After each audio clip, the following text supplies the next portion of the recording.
I would say, besides having gasoline in your car, one of these tools is something I would consider next to mandatory. It's just a very simple tool. It's not even expensive. It's a 12 to 24 volts intelligent battery tester. So this one will check your battery for cold start, for internal resistance, voltage detection, power detection, life analysis, all that good stuff. Because one thing that really sucks is if you're driving, and especially if you're driving somewhere far, you turn off your car because while it's on, yeah, it will go to some point. Then you realize that, yeah, the battery has been faulty this whole time and no longer start. And that is why you should check. And I know in my car, probably it is a little bit on the low side. That's okay.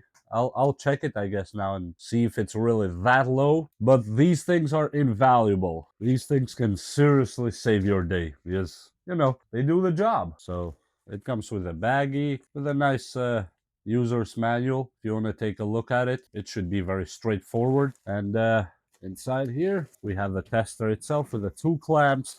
Now, of course, there are ways to check your battery to some degree with a multimeter, but it'd be easier if you have something that does all that calculation for you. That's right here in this screen. And oh yeah, I have to peel this one. There's just no way I can let it go. Okay, and this is it. This is the tester. There's nothing extraordinary about it. It's just normal tester and has these two clamps or two leads here, and that is it. We have to go plug it to the car and see how horrible my battery is. I know my battery is on its kind of way out, so it definitely needs to be changed soon because it's 11 or 12 years old, believe it or not, that battery. But it's the old one that came with the car that's made in Germany. Looks like they did a good job on it. So let's go check it out and see what this thing tells us about my battery. And I'll show you how to use it. Yes, these things are really good to have in your car. I'm saying.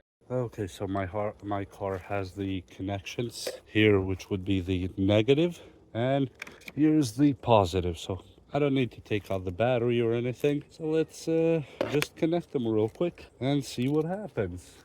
So I will go inside and crank the engine, so the machine will be connected while I do that too, just to make sure that everything is connected. And there's a cat meowing somewhere and I don't know what to do about it. There goes one clamp and here's clamp number two. Oh, the machine came on right away. Not sure if the camera is seeing it there. Oh yeah, that's actually nice. So let me turn you guys towards it a little bit more so we see.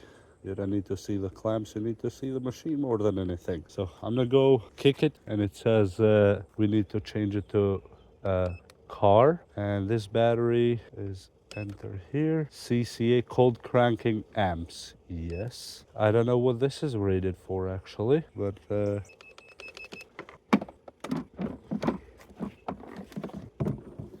okay, so to find the truth, I had to remove the cap here. It says cold cranking amps on this battery should be 800, but that is when the car is brand new.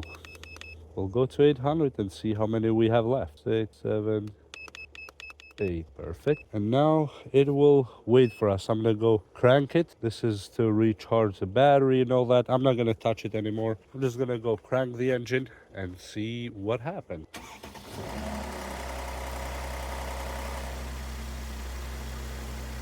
So the car is now on and it's connected.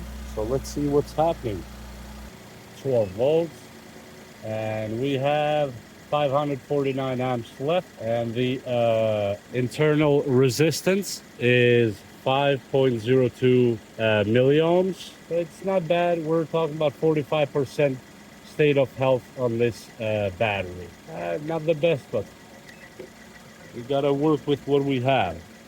So yeah, that's the truth on this one. What else do we have here? Volts. If I click reset, car again, CCA, DC, dynamo. Let's see, yes. And let's see what we're dealing with here. Replace. 6.6. Yeah, I know that. I know that. They're 303 amps. Yeah, definitely. It's, replacement start and enter car again. And then we select what we need here.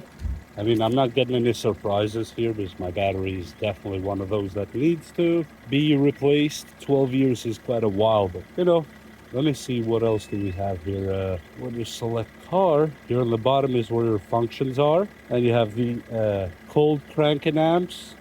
The first, let me see here, cold cranking amps. Then IEC is for the internal electrotechnical commission standard. Then you have the SAE, which is Society of Automotive Engineers standard. You have the EN, European Automotive Industry Association standard. Then you have the DIN, which is the German Auto Industry Committee standard, which would be for this car mostly.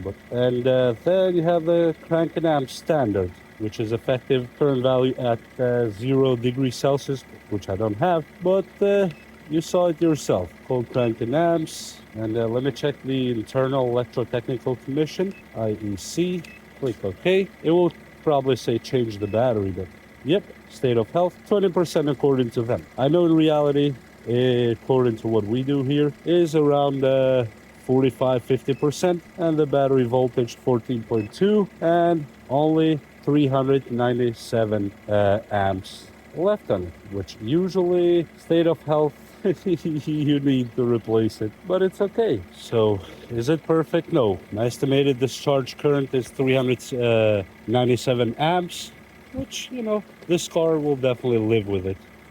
Been living for a while like this anyway. And besides that, there's nothing really that I can tell you about. That's just how you calculate your battery. So that if you see 14 here, but still says replace there, that means it's your battery. The alternator is working perfect, so that's a good sign. And that is all I can tell you about this beautiful tester. It's really good to have it handy, in my opinion.